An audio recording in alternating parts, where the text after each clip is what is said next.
The first air traffic controller, Archie W. League, was a barnstormer and mechanic who was hired by the city of St. Louis to help manage airport traffic. His control tower and equipment consisted of a wheelbarrow and a pair of signal flags.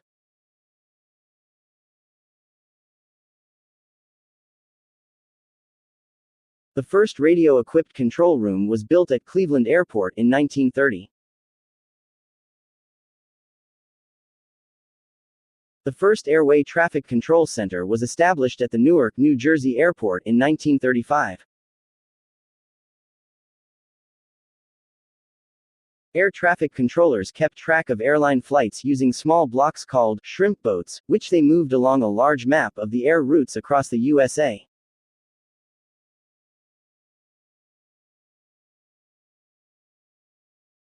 Air route traffic control centers were eventually established in other major cities. Radar, developed during World War II, was tested in 1947 at the Washington National and Chicago airports. By 1952, radar departure and approach procedures had been established at Washington National Airport. The following film was created by the FAA in the 1960s to explain radar to general aviation pilots.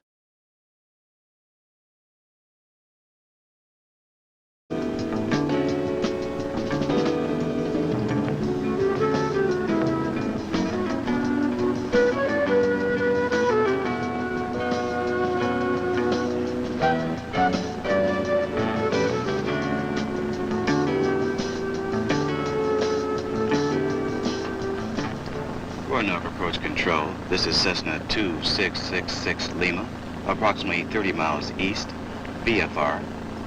Request your weather, over. Cessna 266 Lima, Roanoke Approach Control. Roanoke weather measured 4,000 broken, visibility 5 haze. Wind 160 degrees at 8, altimeter 3010. Visibility lower south. Cessna 2666 Lima, roger. I'm at 2,500. It's getting pretty hazy. Request radar assistance at Roanoke. Cessna 66 Lima, are you transponder equipped? Cessna 66 Lima, negative, no transponder. Cessna 66 Lima, I show no radar target 30 miles east. You may be below radar coverage. Can you climb to a higher altitude and maintain VFR? Cessna 66 Lima, affirmative. I can make it to about 3,000 and maintain VFR. Cessna 266 Lima, roger. Report reaching 3,000. Maintain VFR.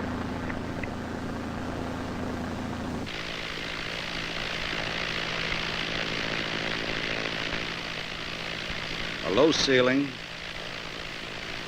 mountainous terrain, and an anxious VFR pilot.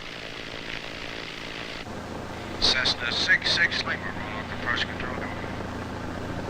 Cessna 66 Lima, Roanoke Approach Control. Do you hear me? Over. Cessna 66 Lima, affirmative. Just approaching 3,000, heading 270. Cessna 66 Lima, roger, thank you.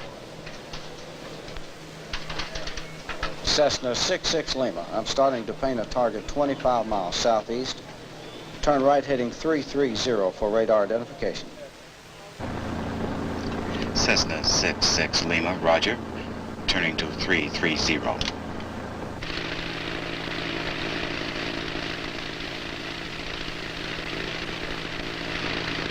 Cessna 66 Lima, Roanoke Approach Control, radar contact.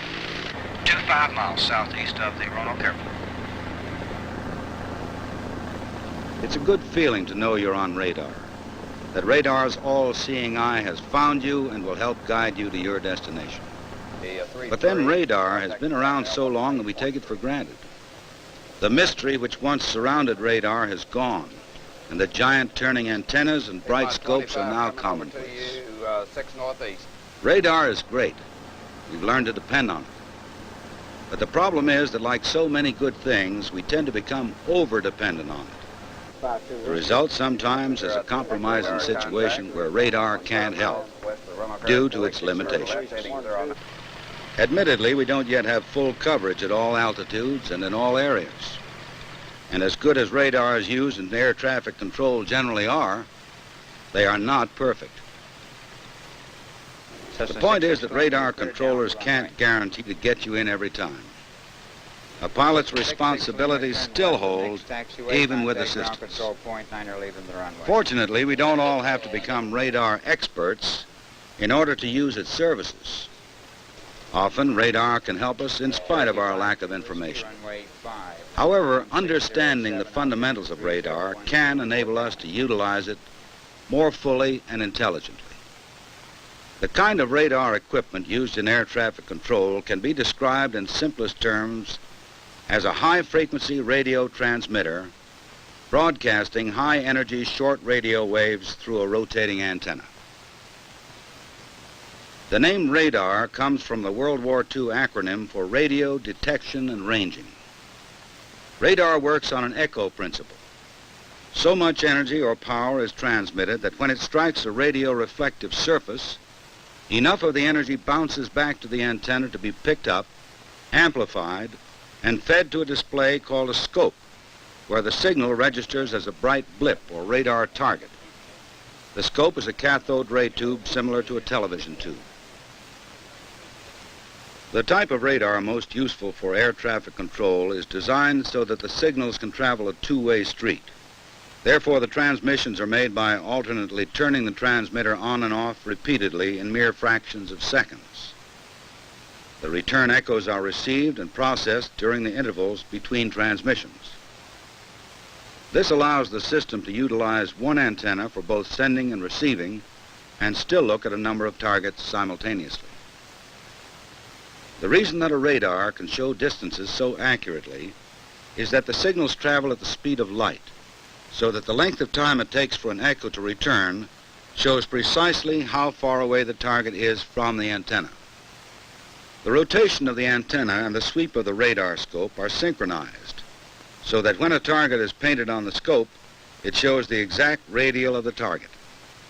What the controller sees on the face of the scope represents a long, overhead, two-dimensional view of the airspace covered by the radar. The center of the rotating sweep represents the position of the antenna, and the scope face is calibrated to show distances. A map is incorporated into most present systems to allow the controller to identify geographic points, locations of navigational aids, airports, and other facilities. Thus, the controller has a good presentation of what is in his area of responsibility. The size of the aircraft alone does not determine the size of the target on the scope.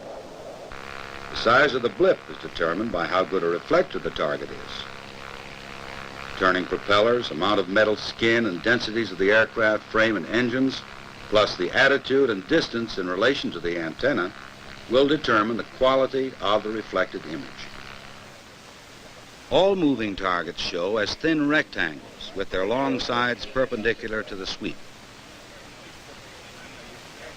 It should be noted that radar signals travel in straight lines until they reach a reflecting surface and are returned in a straight line. Thus, radar coverage is limited to line of sight and is unable to see over the horizon or behind mountainous terrain. The radars used in air traffic control are designed with specific jobs in mind. For example, air route surveillance radars, ARSRs, which monitor en route aircraft, have to see further than terminal radars. Therefore, the ARSR antennas rotate slowly, allowing more time to detect aircraft at longer distances. The radar systems used for terminal area control are called airport surveillance radars, ASRs. These rotate at higher speeds, giving a faster update of targets over shorter ranges. The only trouble is that both of these high-performance radar types often see too much for air traffic control purposes. The systems normally see the stationary objects in the paths of its beams, such as buildings, earth surfaces, trees, and the like. This so-called ground clutter blocks up the scope and makes moving targets impossible to distinguish from the clutter. Therefore, both ARSRs and ASRs have electronic circuitry called Moving Target Indicator. The Moving Target Indicator, or MTI, is a kind of electronic screen which cancels out targets that don't move, thus eliminating most of the clutter which makes moving targets hard to see. MTI has an unfortunate characteristic which sometimes limits its effectiveness. When an aircraft is flying on a course which will keep it perpendicular to the antenna, its range is constant, and MTI interprets this as a stationary target, thus canceling it. Controllers sometimes ask a pilot to vary the heading slightly because a few degrees course change will overcome this inherent deficiency in MTI. Of course, uncontrolled aircraft entering this condition represent a special hazard. The controller, not seeing a target, cannot issue radar traffic information to controlled aircraft. Although this is a relatively infrequent occurrence, it is a good reason for continued vigilance of other traffic, even though the aircraft is in radar contact. The air traffic control radars just described are called primary radars, in that they display reflected signals originally transmitted from the ground. When the word radar is used in air traffic control, it also refers to a secondary type of radar, known as the air traffic control radar beacon system, and often referred to as radar beacon. Radar beacon is a separate system, operated with primary radars. The radar beacon system requires an interrogator on the ground, a transponder in the aircraft, and a decoder unit at the radar controller's scope. The interrogator is similar to the primary radar transmitter-receiver in that it sends out short pulses of energy. The difference is that the interrogator sends out discrete pairs of signals which operate like an electronic combination lock. If the right pair is received by a transponder, it responds with a coded signal. Like all electronic equipment, transponders should meet minimum performance requirements in order to work properly in the system. Likewise, transponders should be maintained regularly to assure their operation. Radar beacon has several advantages. It supplements the primary return so it can be seen as a useful target under otherwise poor radar situations. It allows identification of transponder-equipped aircraft even in dense traffic, thus improving and speeding up control. Recent developments in the system displays essential altitude information on the scope. Radar beacon works like this.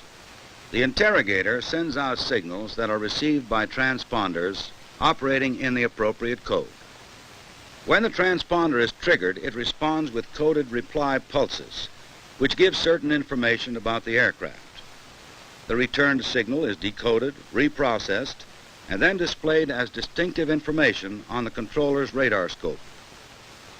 Aztec 377, Miami approach. Squawk 1200, ident, over. The controller can make a positive identification of a target on the scope by requesting the pilot to select the correct code and activate his ident button. Aztec 377, radar contact 10 miles west of Miami International. Transponder targets are always distinguished by one or two slashes or bars. The slash nearest the scope center shows the actual location of the aircraft, and the other is used for identification purposes. Although most centers and terminals use 64 codes, today's standard approved transponders have a capacity for 4,096 different code replies to allow for expansion and discrete code assignment. Pilots should keep the transponder operating on the appropriate code at all times while flying either VFR or IFR, unless advised otherwise by air traffic control. Then the ground-based interrogator can trigger the transponder, giving the controllers a positive return. Code 7600 is allocated for radio failure and 7700 for aircraft emergencies. Use of IFR codes in the ATC system is dependent upon the phase of flight, arrivals, departures, en route, and certain special uses. Air traffic controllers will assign the appropriate IFR code. In order to understand how radars work, let's put it all together. Clear. Look at air traffic control radar from the standpoint of a typical pilot in a normal kind of operation.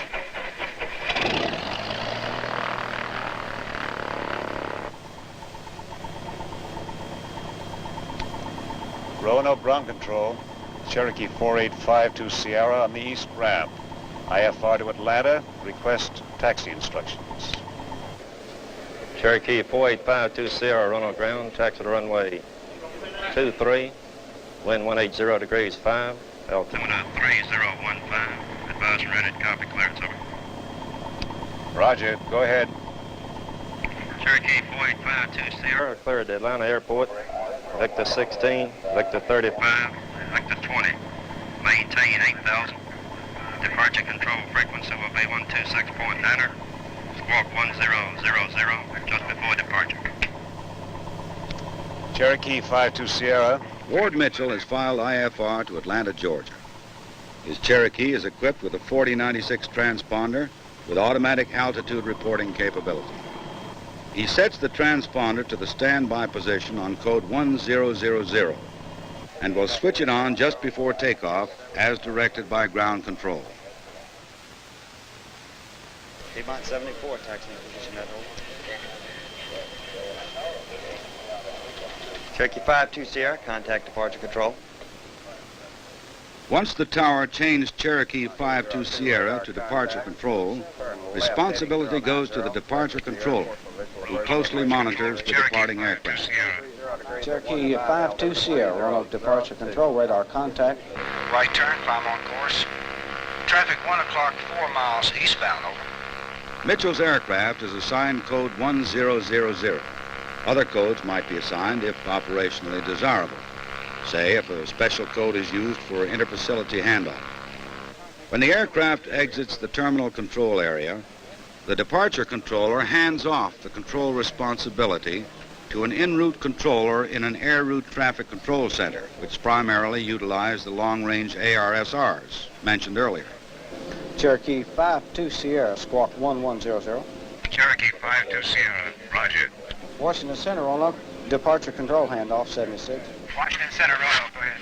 8 miles southwest of Roanoke, Cherokee 52 Sierra, out of 6,004, 8,000. Your code. Cherokee 4852 Sierra is radar contact. Maintain 8,000. Kilo Delta. Cherokee 52 Sierra, continue climb down to maintain 8,000. Cherokee 52 Sierra, roger. Cherokee 4852 Sierra, Washington Center, ident code 1100, report reaching 8,000. Cherokee 52 Sierra, roger. Well, now that we're en route, we can relax a little. Yeah, but we still have to watch out for other aircraft. A controller, either at a terminal or en route facility, may be controlling a number of aircraft simultaneously in his airspace, so may not be able to give his undivided attention to any one aircraft. And of course, the fact of radar surveillance does not decrease the pilot's responsibilities to see and avoid other aircraft. As stated earlier, uncontrolled aircraft may not be seen at all times, and radio frequency congestion or workload may prevent the controller from advising of unknown traffic. The control responsibility en route is handed off from one sector to another within the center and to another center after a brief period of dual surveillance while the radar handoff is being effected. Cherokee 52 Sierra, traffic 10 o'clock, 3 miles westbound. Cherokee 52 Sierra. I have them in sight below us. Thank you. A pilot of a radar-identified aircraft in an IFR flight clearance does not have to make a specific request for radar traffic advisories.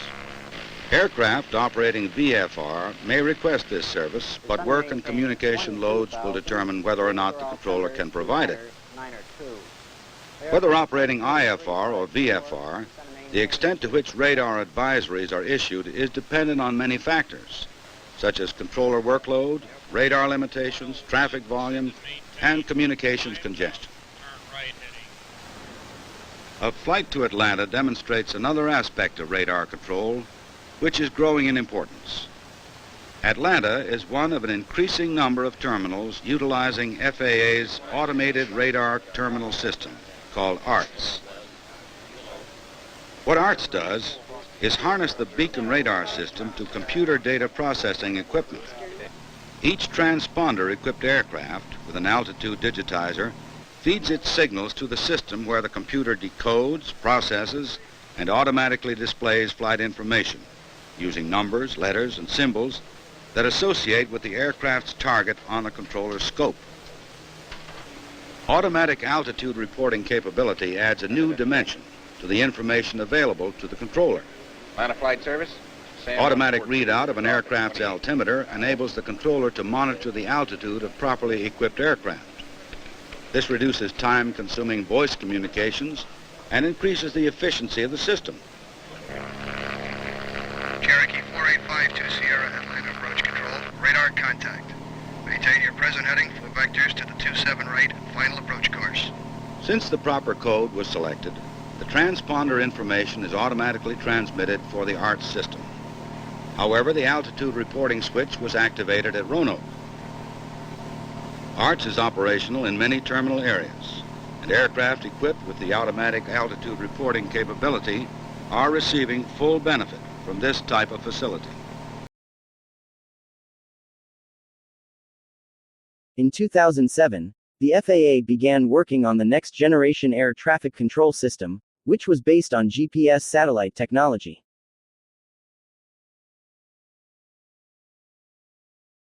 The world of aviation continues to evolve towards satellite technology to improve safety, communication surveillance, and navigation. By extending the protection of the 1090 MHz frequency to satellites, significant safety gains can be made that will have an immediate impact as early as 2017. Since the 1940s, radar has been the primary method to monitor aircraft movements, and it remains so until today. In recent years, ADS-B has become a widely accepted means of surveillance, providing critical information to stakeholders. Current systems are limited to land-based areas, leaving 70% of the world uncovered, creating inflexible and inefficient routing over much of the world's airspace. These global blind spots will soon disappear. In 2017, ADS-B receivers on satellites will relay signals from all ADS-B-equipped aircraft to air traffic controllers worldwide. This will provide near real-time visibility of ADS-B-equipped aircraft in any flight information region, including in currently unsurveilled oceanic, polar, desert, and mountainous airspace. Space-based ADS-B will enable the optimization of flight paths, increase operational and fuel efficiency for airlines, lower emissions, expand air traffic management efficiency and capacity, and significantly enhance safety, all with little investment in infrastructure. Space-based ADS-B receivers will leverage existing and proven 1090 ADS-B transponders and allow all stakeholders to meet calls for performance-based global flight tracking and safety. With the adoption of space-based ADS-B surveillance, no aircraft will ever be lost again.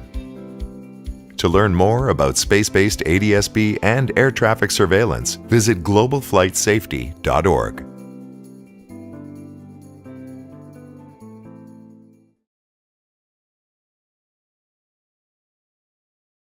Today, the air traffic control system has 4 components.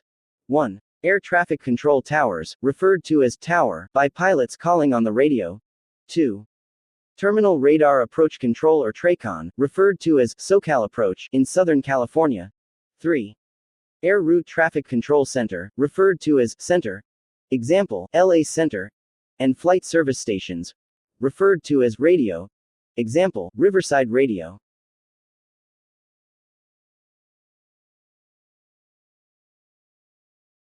Airports with a sufficient amount of traffic have control towers to manage arrivals and departures, as well as traffic on the ground during taxi operations. Pilots approaching the airspace surrounding an airport with a control tower are required to announce their position and intentions on the radio. Aircraft are not allowed to enter the airspace until the controller acknowledges the aircraft's call sign. Before contacting the tower, pilots should listen to the Automated Terminal Information Service, or ATIS, which is recorded by the controllers every hour, or more frequently during changing weather conditions.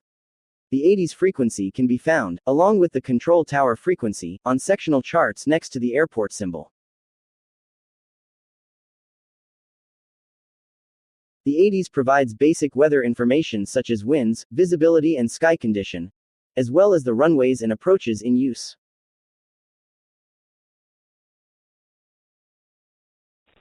Long Beach Airport information Zulu, 1753 Zulu, wind variable at 5, visibility 10, clear, temperature 13, dew point 4, altimeter 3023. ILS runway 30 approach in use, runway 30, runway 25 right in use, tower frequency 119.4, advise which runway you request. All departing aircraft contact clearance delivery prior to taxi on 118.15 with position at departure point. All ground traffic use 133.0. Land and hold short operations in effect. Notice airmen, runway 25 left in the run-up area closed. Helipads 5 and 6 closed. Taxiway Delta between Juliet and Foxtrot closed. Taxiway Juliet between Juliet and closed. ILS out of service. Runway 12 Pappy's out of service. Plaza on this contact information Zulu.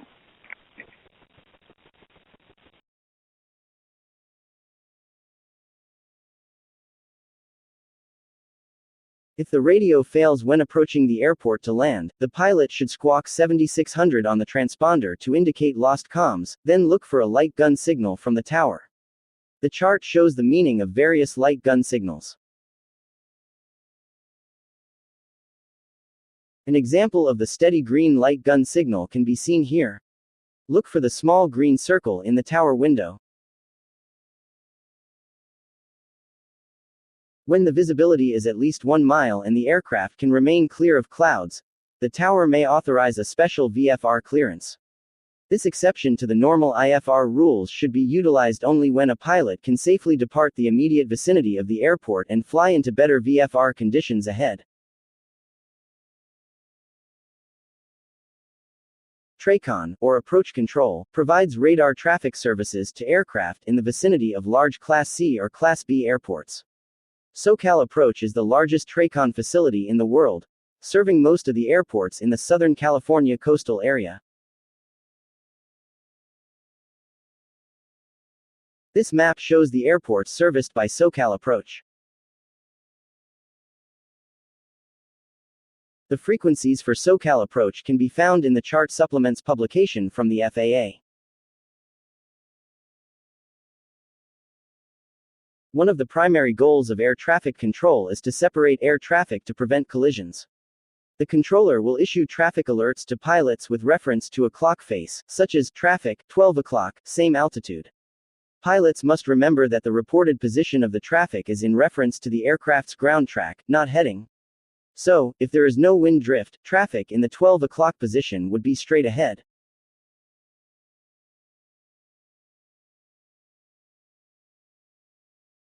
The Air Route Traffic Control Center is divided among various regions that manage air traffic in their particular area. In the region near Los Angeles, air traffic is managed by LA Center. When on an IFR flight plan or using flight following services, aircraft in communication with SoCal Approach would be handed off to LA Center when departing the SoCal control area.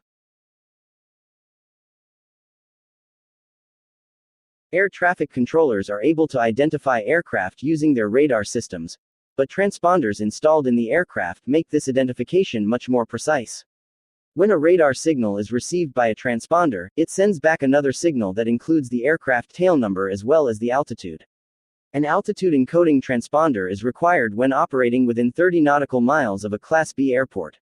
Air traffic control will assign a certain 4-number transponder code to aircraft on an IFR flight plan or aircraft using flight following services.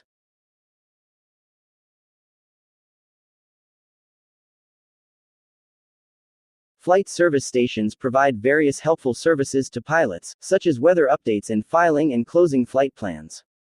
Pilots can obtain local area frequencies on VFR sectional charts, or use the universal frequency 122.2. All branches of the air traffic control system help make flying easier and safer, but Except when flying in instrument meteorological conditions, it is the pilot's responsibility to see and avoid other traffic. The following video provides some helpful tips on how to do this. After watching the video, practice the FAA test questions that follow. Few things scare pilots more than the thought of a mid-air collision, and understandably so. Not only are they horrible to contemplate, they often seem like random events, completely beyond anyone's control. But they're not entirely beyond our control. Knowing how, when, and where to look for traffic, and understanding the limits of your ability to spot it can significantly reduce your risk of a collision.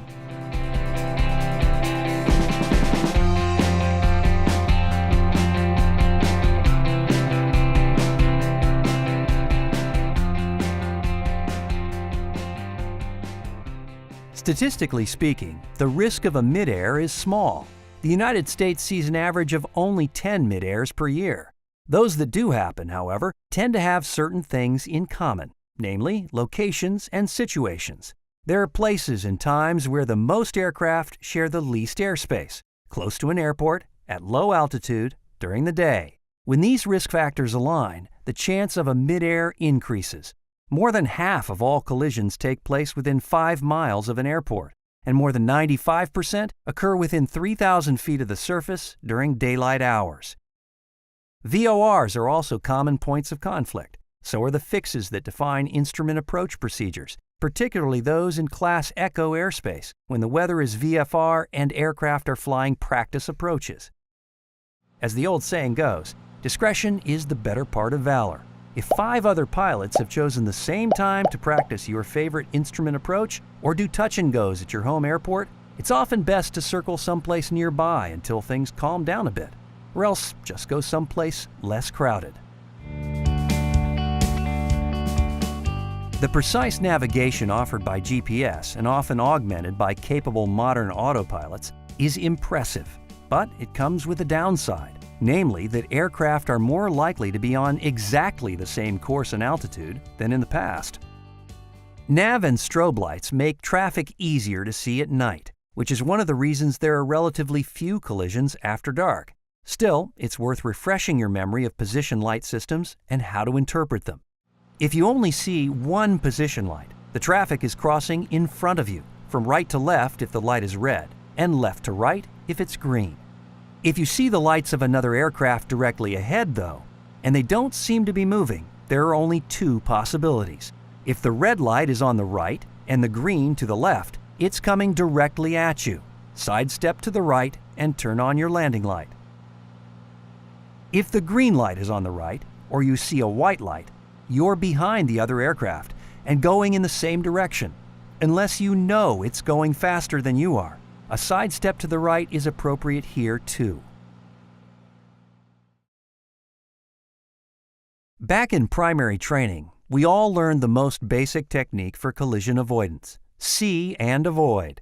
But in the real world, see and avoid has limitations. Just ask anyone who's struggled to spot traffic after being told exactly where to look by ATC. One of those limitations is that the eye does a much better job of detecting motion than picking up stationary objects off in the distance, which means that you're more likely to spot less dangerous crossing traffic than more dangerous converging traffic. In addition, the structure of the aircraft itself may prevent you from seeing the necessary directions. In almost half of mid-airs, one pilot has no chance to see the other aircraft because it's approaching from behind. Another 40% are side impacts. In fact, less than 15% of collisions are anything close to head-on. So, what's a pilot supposed to do? First of all, don't stop looking. The old idea of big sky, little airplane is only approximately true, and not watching for other aircraft won't improve your chances of seeing them. As much as practical, keep your eyes outside the cockpit and scanning, looking at small chunks of the sky at a time. Second, take full advantage of the other eyes available to you. ATC can be extremely helpful, but there are limitations here too, especially for VFR aircraft. At Class Bravo and Charlie airports, ATC uses radar to help sort out traffic, but at most Class Delta fields, the controllers are relying mostly on their eyes. Likewise, flight following is only provided when controller workload permits. So, while it's always a good idea to ask, keep in mind that it's least likely to be available when the skies are the most crowded. Pilots often mistakenly assume that controllers are looking out for them anytime they're talking to ATC. But in visual conditions, whether VFR or IFR, pilots assume primary responsibility for maintaining a safe distance from other aircraft. ATC capabilities vary as well. Controllers at Class Delta fields are responsible for sequencing traffic on and off the runways, not for assuring separation. When they can't acquire traffic visually, they have to rely on position reports that may not be perfectly accurate. And regardless of the airport, remember that controllers are human too and sometimes make mistakes. Bottom line, don't get complacent just because you're talking to tower. All things considered, the best way to avoid mid-air collisions is to take a two-pronged approach.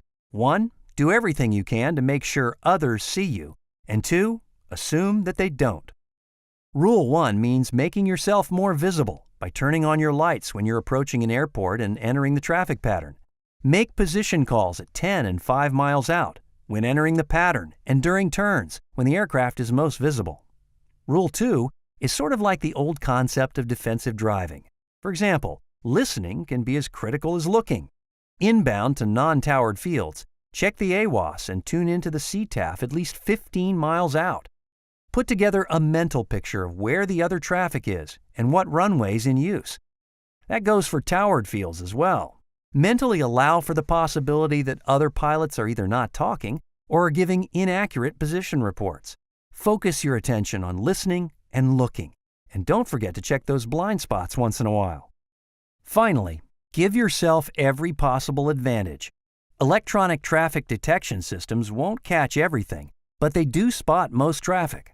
They're increasingly inexpensive and can show traffic on devices you may already own, like smartphones and tablet computers. Properly ADS-B-equipped aircraft can detect all transponder-equipped traffic while you're within range of a ground station. Pilots who've flown with ADS-B in busy airspace report having been amazed at the amount of traffic they never would have seen on their own. Help from ATC is valuable too. As long as you're receiving radar services, whether under IFR or VFR, controllers will provide traffic advisories and safety alerts. But that's no cause for complacency. If you see conflicting traffic that's clearly going to be a problem, don't wait for vectors from ATC. It's better to take action while you've still got room to maneuver. And if you can't get flight following, monitoring the frequency can still provide some useful tips about other traffic in the area. Above all, never forget that no one system is perfect. Panel mount avionics and portable equipment, ATC radar, and even your own overworked eyeballs can all miss other aircraft. The more of these you have working for you, the better. So remember, make yourself visible, provide good position reports, and listen early to build a mental picture of who's in that airspace. And knowing when and where the collision risk is concentrated, during the day, near an airport, and below 3,000 feet AGL, will keep you concentrating your attention where it's needed most.